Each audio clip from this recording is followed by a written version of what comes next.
Hi everyone, and thank you for joining me here on Moonstone Makes. My name is Tommy, and today I'm going to be talking about the 5 books that I read in January. I'm also going to be talking about the 2 books that I DNF'ed, which means I did not finish. I will put those at the end. So the first book that I read this year, 2022, I started on January 1st, and it was The Midnight Library. This book is by Matt Haig, and it is a contemporary fiction kind of fantasy novel. This is a book that deals a lot with mental health, and it's kind of an uplifting, sort of positive outlook on life kind of story. It is about a young woman named Nora. She, I think, is in her mid-30s or so, and she's in a really bad place in her life. She is very lonely, she's depressed, she has a lot of regrets. She feels like she has disappointed everybody in her life to the point where they don't want her in their lives anymore. And she gets to the point where she becomes suicidal and she attempts suicide. So, kind of the bulk of the book happens after she does this, and it happens in between life and death in this space, which for her is a library. And in that library, there are an infinite amount of books that represent her infinite other lives in other universes, in parallel universes. There's a librarian there who helps her along in her journey. She gets to go back, think about her life's regrets, and pick and choose which other lives she wants to lead. So that's the basic premise of the book. Overall, I really enjoyed reading this book. It's a pretty fast-paced, kind of fun, enjoyable, entertaining read. His writing style is really driving to where you just want to keep reading. I did think elements of this book were a little cliche and a little cheesy. It does, like I said, take these really heavy and really real themes of mental health and depression and suicide and kind of try to turn them into like an uplifting, almost self-helpy kind of story. But it does so in a little bit of a cliche way, in my opinion. But if you're looking for a story that ends up being kind of an overall feel-good kind of thing with some really fun and funny and kind of snarky writing with a little bit of a fantasy element, you might like this book. I think you kind of just have to let yourself go into the world of this book to really enjoy it. And I think that's pretty easy to do with this book. Like I said, there are things about it that I think are a little less than ideal here and there, but I think if you just kind of let yourself go, it could be a really good read. I did enjoy reading this book so much that I picked up another book by Matt Haig, which I'll talk about in a minute. But the next book I read after this one was The Vanishing Half by Britt Bennett. This book is really good. I enjoyed it so much. So this is like a literary fiction / historical fiction novel. And it's about family, it's about identity, it's about self-acceptance and relationships and all kinds of really good stuff. So basically this is a story about 3 generations of women in a family. It spans a grandmother, her 2 daughters, and their daughters, and it spans a time of about 40-ish years. It starts in about the 50s and it goes all the way into like little glimpses of the 1990s. And it basically starts in this small town in Louisiana in the 50s. It's a town which in itself is an interesting concept. It's where the book kind of starts. It begins in this town, and it's a town where all of the residents are Black and they're very light-skinned. And the whole idea of the people who live in this town is that they want to have light skin, and they don't really want people with darker skin living in the town. So these 2 twins are born in this town. They're sisters, they're very close, and the whole story kind of is about them and their lives, their mother and their daughters, and their journeys with other people through relationships, with themselves, all this stuff. It's really very good. The writing style in this book is so awesome. I loved it so much. Since you pretty much have like 5 main characters and a whole bunch of little side characters, it takes a lot of points of view. It's written in a third-person point of view, but from the perspective of all the different characters kind of scattered throughout the story. So it jumps around perspectives. It also jumps around timelines. And I know that's the kind of thing that bothers some people, but it's done so well. And it's really not the kind of thing that bothers me. I loved it about this book. It keeps the story so interesting. It creates this kind of winding, intertwining story. You're always finding out something new about somebody and some relationship. And then you just, because of how it's intertwined, you're piecing it all together as you go. And it's just so good. The author has this way of like starting a chapter from one character's perspective at one point in time. And then really early on in the chapter, it shifts to being about a different character in a whole different time period. And it just happens so naturally that you kind of don't even notice it happening. And she like does that over and over. And it's just really, really good. She's really good at the style of like jumping places. And I really think that that writing style and her character development and the plot itself just really keep this story moving, and it's just so good. There are so many interesting themes in this book. Like I said earlier, there's a lot about identity in this book. One of the main characters, who is Black and light-skinned, decides to abandon her identity as a Black person, abandon her family, and become a white woman. And she ends up going through a lot of self-hatred. She's a really unlikable character. She has really terrible relationships with the people around her, and it's all because of these issues that she has with her own identity and her own self-hatred. The two daughters, not the twins, but their daughters, are also very interesting characters. Their parts of the story were my favorite parts of this book. Their stories take place in Los Angeles, and that's where I grew up, and their stories take place in the 1970s, and their stories are just so interesting. They're both coming from places where they're young and trying to figure out their own identities, and their relationships with the people around them and each other is just so good. And it's just really fun to follow these people's lives over this 40-year span of time. It's a really, really enjoyable read. I loved it, and there are really well presented themes in this book of identity, of race, racism, colorism in America, and like it being viewed through the eyes of these characters over time. And it's just great. It's just so good. I really, really highly recommend this book. It was a really fun read, even though it is, it's literary fiction, it's historical, it's like, there's nothing like like fun and fanciful about it or anything, but it was just a really enjoyable book. It's so good. I highly recommend it. The next book I read is The House on the Cerulean Sea by T.J. Klune. This book was so much fun. Another book that I really, really recommend. This is a fantasy. To me, it read very YA. It felt very YA fantasy to me, but I don't think it's actually YA, but it's fantastic.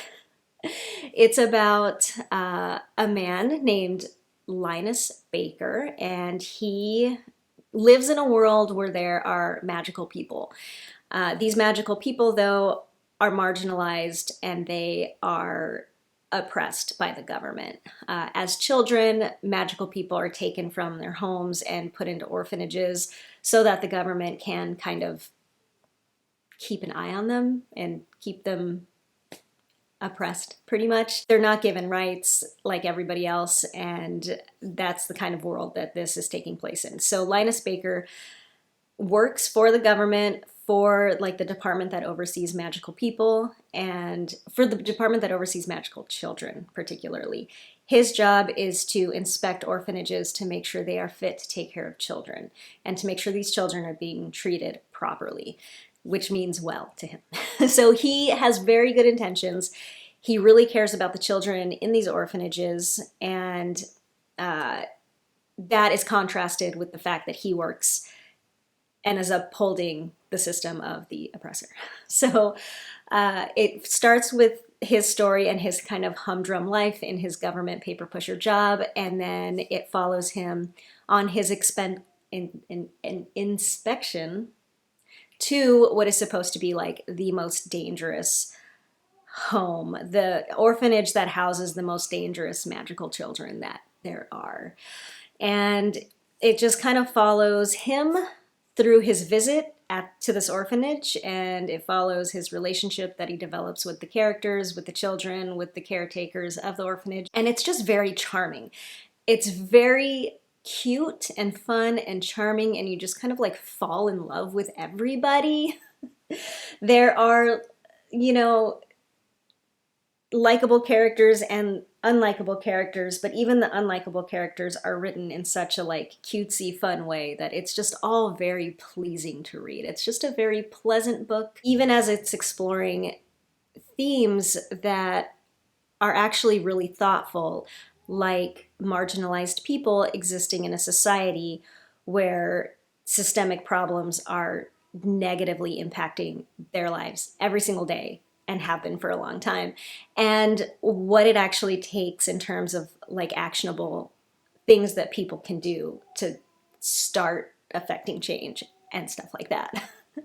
So there's just a lot of really cool stuff in this book. It's so fun. The characters are so just adorable and wonderful and likable. So Linus Baker goes through a whole like personal journey. Arthur Parnassus is the caretaker for the orphanage, and he's a really great character who is a really great like example of like father, like a positive father figure to children.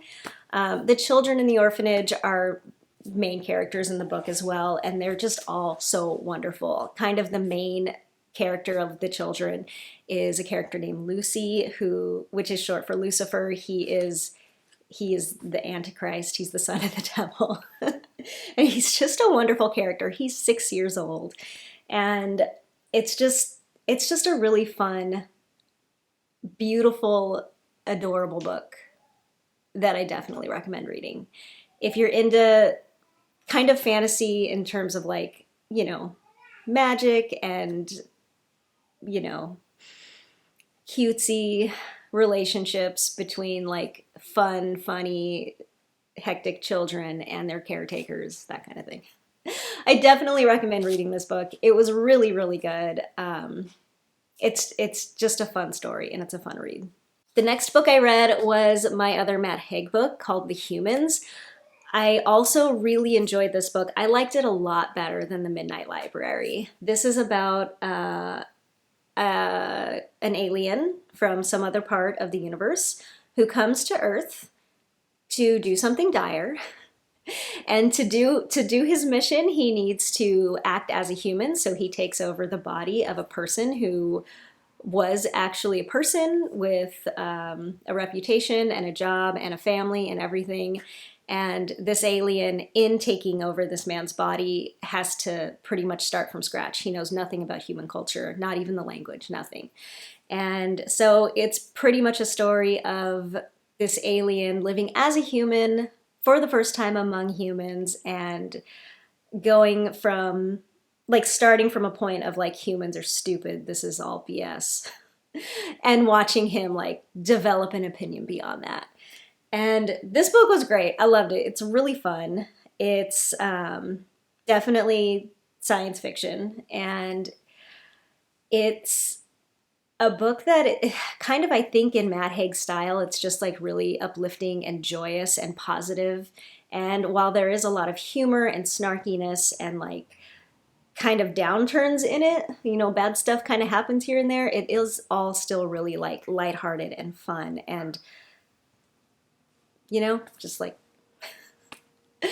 has this overall message of like love and positivity and togetherness and relationships and all that. It's another very kind of feel-good kind of book. Some of the things that I loved about this book were that it's got this really fun math element. So the main character, the man whose body the alien takes over is a mathematics professor at a college. And so a lot of what the alien knows and describes the human world through is this lens of mathematics, physics, particularly prime numbers. Prime numbers is a big theme in this book, and the way it talks about prime numbers is just kind of really beautiful. There's a lot of math and science kind of themes in here, but not in like a really heavy, like hard sci-fi kind of way, in a really like fun kind of like pop kind of way. You know what I mean? Like pop science, pop math. It's really thrown at you in like a really fun way. There's also a lot of really great music in this book. One of the things that I loved about this alien's kind of progression through the story is that he kind of starts to fall in love with humanity through our music and our poetry and our books, and I just love that. There's a lot of good music in here. I actually ended up making a little playlist of all of the music from this book in my journal. He discovers the music of the Talking Heads, David Bowie, John Coltrane, Thelonious Monk, Leonard Bernstein, Beethoven, Brahms, the Beatles, the Beach Boys, the Rolling Stones, Daft Punk, Tom Waits, Mozart. I mean, just like a bunch of stuff. It's another like kind of quick, really fun read, and if you're into kind of lighthearted, fun science fiction with a positive overall kind of vibe, I would definitely recommend this one too. The last book that I read in January was Piranesi, and this is probably my favorite book that I read in January. I liked mostly all of the books that I read in January. Well, that is for the two that I didn't finish, which I'll get to soon. But Piranesi was my favorite, absolute top favorite of the month. I loved it. It's such a good book. So this is a fantasy novel. It's quite short, and it's so fun, and it's so good, and you should totally read it. I don't want to say too much about it because it's very easy to spoil this book, and I don't want to do that, because the fun of this book is finding out what's going on with the main character. So the main character's name is Piranesi. He lives in a very large, labyrinthine, kind of endless house that contains the sea. This house is full of halls and pillars and statues. They're like marble or whatever. There's statues everywhere. It's written in the first person point of view, and it's this character Piranesi, it's like his love letter to this house that he lives in. And he describes it, and he keeps journals, and he indexes his journals, and he goes over all of that, and it's really amazing. It's really good. The imagery in this book is really amazing. It's very dark and romantic and gothic and kind of vaguely academic. It's just really good. So yeah, I'm not going to say too much more about it other than if you're into fantasy, and if any of that kind of stuff sounds good to you, like labyrinths, and like there's a lot about the moon and the stars in this book, and kind of maybe dark academic kind of vibes a little bit, then I definitely recommend this book. It's a quick, short read, and it's so good. It's really good. I liked it. It's by Susanna Clarke, by the way. I forgot to mention that. Piranesi by Susanna Clarke. It's wonderful. So those are the 5 books that I read and finished in January. And after a little bit of a break, because my children are awake from their naps now, I'm going to tell you about the 2 books that I did not finish in January. Okay, I'm back. I'm a little more frazzled, but I wanted to come back and tell you about the 2 books that I started but did not finish in January. So the first one is Norwegian Wood by Haruki Murakami. And this is one of Haruki Murakami's older books. It's a novel about a young man in college in the 70s, I believe. It's about him and his relationships with some of the people around him, people his own age. And when he was in high school, his best friend committed suicide, and his best friend's girlfriend is someone who he's reconnecting with in college.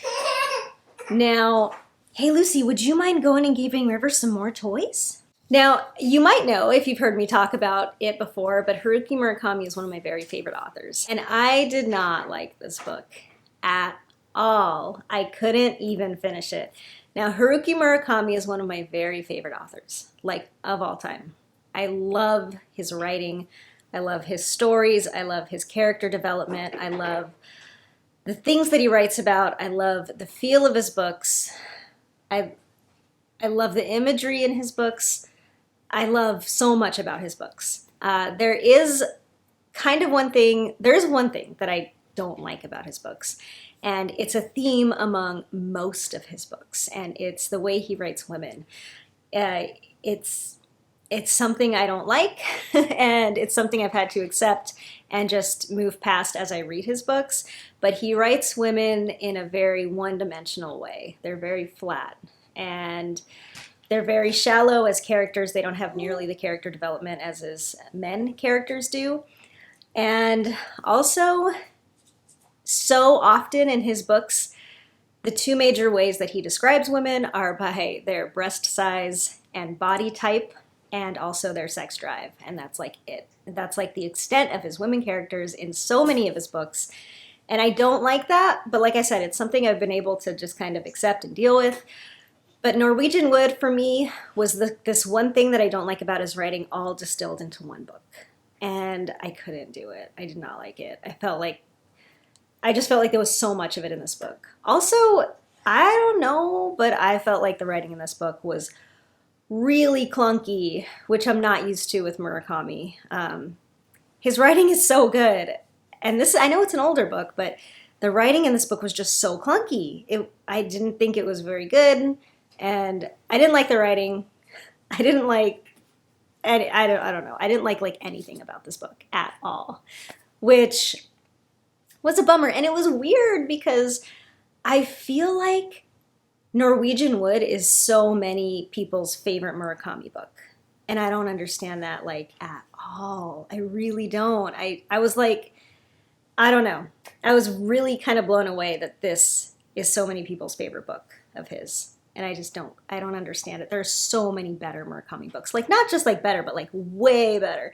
This is also his one non-magical realism book. So I don't know. I didn't like it. I couldn't finish it. I keep trying to go back to it. I still have it because I feel like I should finish it to really give it its full chance. But it just keeps bothering me. Every time I read it, I'm just kind of disgusted. I can't do it. So I don't know. If you want my opinion about Murakami, if you're just going into the world of Murakami, don't start with Norwegian Wood. Yeah, it's not that great. The next book that I didn't finish is called Winter's Orbit by Everina Maxwell. And that one I feel like is probably a really pretty good book. I think you might like it if you're into what it is. I'm just not. So this is a sci-fi political drama romance, and it's very heavy on the royal family political world building in this world. It takes place out in space on some planets, and it starts off with an arranged marriage, and it's a romance between these two people. It's two men, and it's really heavy on the family, on the royal family dynamics and the stuff like that. So I don't like political dramas. I don't like royal family alliance political world building stuff. I gotta put it to you. That's just not the kind of world that I'm into. And I'm not that into romance. I just there's a romance trope in here of misunderstanding. He likes him, but he thinks he doesn't like him, and he likes him, but he doesn't think he likes him, and they keep miscommunicating. And I don't know. It wasn't for me, but I think if you do like that kind of stuff, you might really like this book because it seemed like it could have been really fun. It just kind of wasn't for me. Okay, so those are the books that I read and didn't read this last January 2022. Thank you so much for watching. If you liked the video, please do feel free to like and subscribe. I would love that. And if you are interested in more book videos, let me know that too. I would like to make another video about what I have read in February, once February is over. Let me know in the comments below if you have read any of these books or if you are looking forward to reading any of these books that I've read. And tell me what you think about Norwegian Wood. Are you someone who loves that book? And if you are, I'm sorry, I hope I did not offend you. I'm not trying to. But I would love to know. If you have an argument to why Norwegian Wood is an amazing book, argue it. I want to hear your point of view. So I will leave you there, And if you want to follow me on social media or Patreon, links are in the description box below. And I cannot wait to see you in the next video about books because I am looking forward to it. Okay. Have a great day, and I'll see you next time. Bye. Hi. Hi. Lucy, do you like to read books? Yeah. Yeah, what's your favorite book? Do you have a favorite book? No, I don't. You don't have a favorite book?